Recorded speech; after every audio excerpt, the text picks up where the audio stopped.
الكانتارا يملك علاقات متينة مع المدرب هانس فليك، مما يسهل تكامله في الجهاز الفني. هذه العلاقات تعود إلى فترة تواجدهما مع بايرن ميونخ.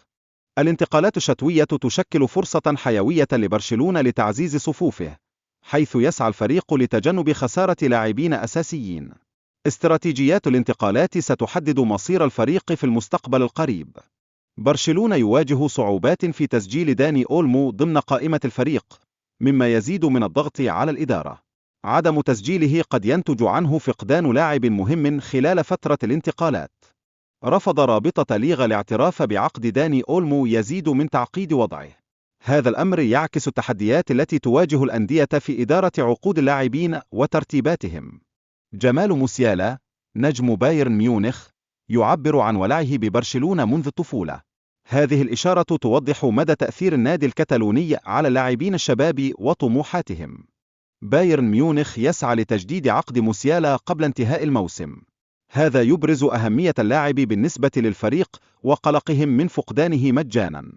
برشلونة يظهر اهتمامه بالتعاقد مع هالاند، الذي يعتبر أحد أبرز الهدافين في أوروبا. النادي بدأ بالفعل في البحث عن السبل لإتمام الصفقة. جوارديولا منح الضوء الأخضر لهالاند لمغادرة مانشستر سيتي، لكنه يشترط أن يحدث ذلك في صيف عام 2026. هذا يمنحهم الوقت للتخطيط لاستبداله بشكل مناسب. مانشستر سيتي يستكشف خيارات بديلة في سوق الانتقالات تحسبا لفشلهم في الاحتفاظ بهالاند. ومن بين الأسماء المتداولة هو فيكتور جيوكس كبديل محتمل. تأثير عدم التجاوب مع عرض التجديد من ديونج أدى إلى سحب العرض، مما يجعل موقفه مع النادي أكثر تعقيدا. هذه الخطوة تثير تساؤلات حول مستقبله مع الفريق.